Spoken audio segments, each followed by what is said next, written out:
Muy buenos días. Estamos dándole cumplimiento a la tercera evaluación de Derecho Laboral Colectivo, donde vamos a hablar sobre el fuero sindical, la negociación, los beneficios de los trabajadores según la Ley Orgánica del Trabajo, el trabajador y la trabajadora.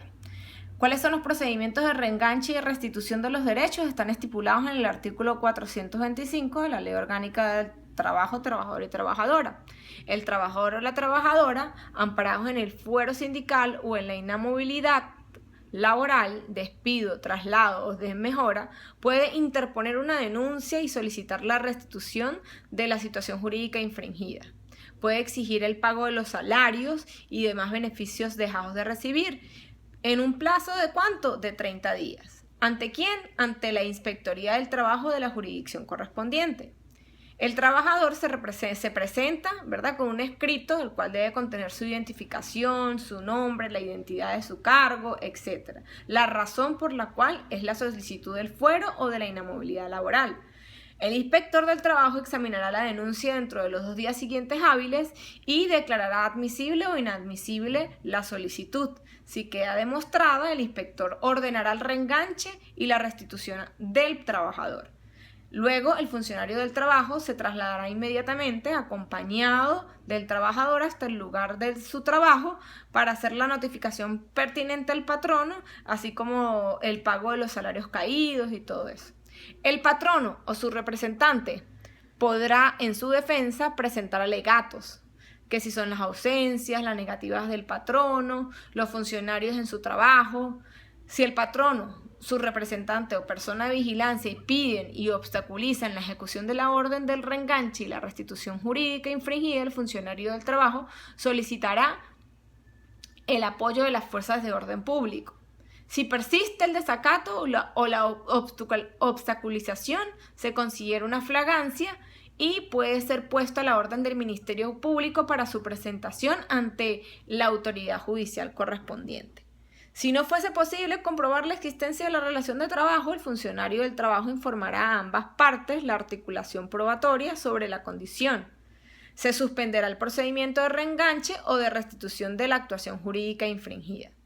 Los artículos o la articulación probatoria serán de 8 días.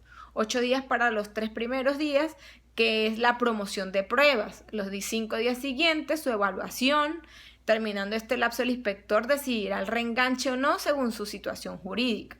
La decisión del inspector del trabajo en materia de reenganche o la restitución de la situación del trabajador queda a salvo de derecho de las partes a acudir luego a tribunales.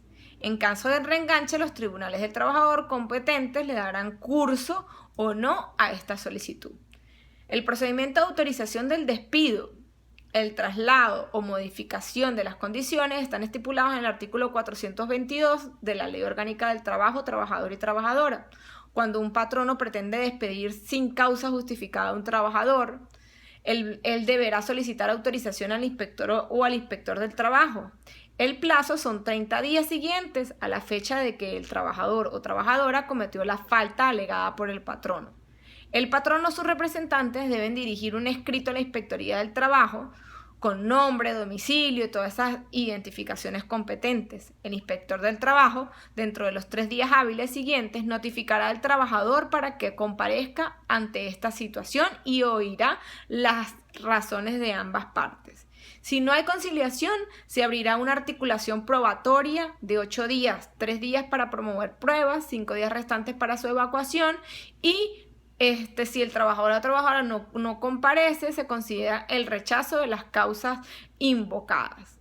Concluida esta etapa probatoria, las partes tendrán 2 días hábiles para presentar sus conclusiones. Terminando el lapso anterior, el inspector del trabajo tendrá un lapso de 10 días hábiles para poder así dictar su decisión. Los procedimientos para atender reclamos de trabajadores y trabajadoras.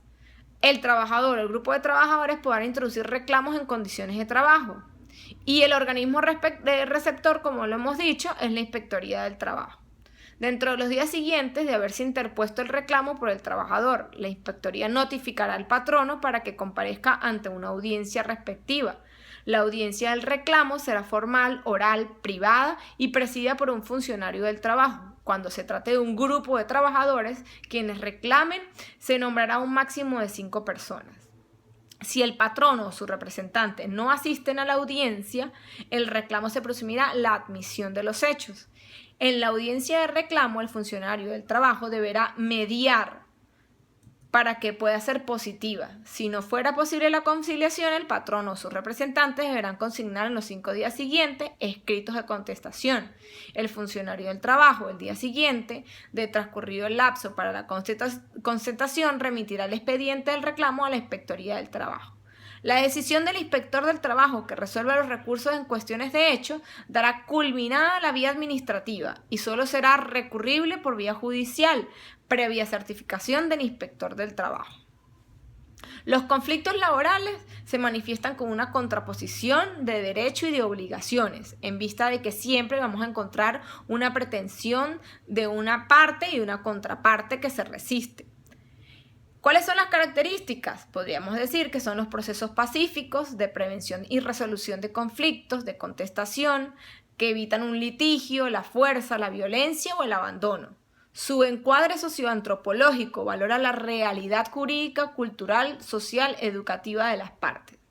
La teoría del tercer lado habla de que en la creencia, en las capacidades creativas y solidarias, en la posibilidad de recuadrar las diferencias, reestructurar la confianza, siendo lo importante y fundamental de este concepto la incorporación activa de cualquier persona independiente de su edad, de su sexo, de condición política, para evitar los riesgos asociados al manejo inadecuado de un conflicto. Los medios de resolución de conflictos podríamos hablar de 3: la mediación, la conciliación y el arbitraje. La mediación es el procedimiento por el cual 2 partes, un conflicto, se reúnen con un tercero ajeno e imparcial, hablan y pueden delimitar el conflicto y delimitar su solución. El tercero no trae propuestas de arreglo. La conciliación es un medio alternativo de resolución de conflictos donde las partes intentan dirimir el conflicto bajo la dirección de un tercero. La Real Academia Española habla de un acto de conciliación como la comparecencia de las partes desavenidas ante un juez para, si pueden congeniar y evadir un litigio, mucho mejor. El arbitraje es aquel que las partes recurren de común acuerdo o por mandato del legislador y que se verifica ante tribunales especiales, distintos a los establecidos en cada estado. La naturaleza de las convenciones y de los acuerdos colectivos del trabajo, como fuente de derecho objetivo y autónomo, regula las condiciones del trabajo. Un grupo de empleadores, varias organizaciones, tales como sindicatos, federaciones, entre otros. Es de tendencia contractual y objetivista. Como contrato, genera obligaciones entre las partes. ¿Cuál norma se aplica a todos los trabajadores y empresarios, incluidos al ámbito de su aplicación? Los proyectos de convención colectiva en los trabajadores es un pliego de peticiones o propuestas contentivas en el conjunto de acuerdos pretendidos por el grupo de trabajadores y que serán oportunamente negociados con el empleador y la participación del sindicato o de la federación según sea el caso. La Ley Orgánica del Trabajo, del trabajador y la trabajadora, habla de la inamovilidad de los trabajadores ante una discusión colectiva de trabajo, protegidos por el artículo 419 y 420, respectivamente, donde habla que los trabajadores durante la tramitación de la negociación de una convención colectiva o de un pliego de peticiones a partir del día y la hora en que es presentado a la Inspectoría del Trabajo, ellos están protegidos del fuero sindical. Del mismo modo, aquellos quienes durante la tramitación y la negociación de una reunión normativa laboral hasta el término de sus negociaciones gozan de fuero colectivo. Las formalidades para concretar la convención colectiva del trabajo está establecido en el artículo 431 de la Ley Orgánica del Trabajo del Trabajador y la Trabajadora. La negociación colectiva y la celebración de convenciones colectivas del trabajo se concretan según los requisitos que establezca la ley. Así también están los convenios internacionales firmados por Venezuela y otros países en la Organización Internacional del Trabajo, donde hablan del convenio 87, del convenio 98, que están ratificados por Venezuela sobre el criterio de las negociaciones voluntarias y la libertad sindical. La Ley Orgánica del Trabajo, del Trabajador y la Trabajadora, en el artículo 431 y 444, estipula los derechos, las bases de los convenios y de los acuerdos. Trámites indispensables: la existencia de la regulación colectiva de las condiciones y la verificación de las credenciales correspondientes. Las negociaciones requieren preexistencia de una relación jurídica, un elemento esencial, de una simple notificación, de dar por terminada la misma si se llega a su objetivo, de la voluntad irrestricta de las partes. ¿Cuál es la reflexión final? Téngase en cuenta que las bases del desarrollo económico del país es la actividad del trabajo, debiendo llevarse a cabo con relaciones laborales adecuadas y estables, garantizando entonces a los laborantes su inserción en el ámbito económico para tener acceso a bienes y servicios que hagan factible la elevación de la calidad de vida y la prosperidad de los trabajadores.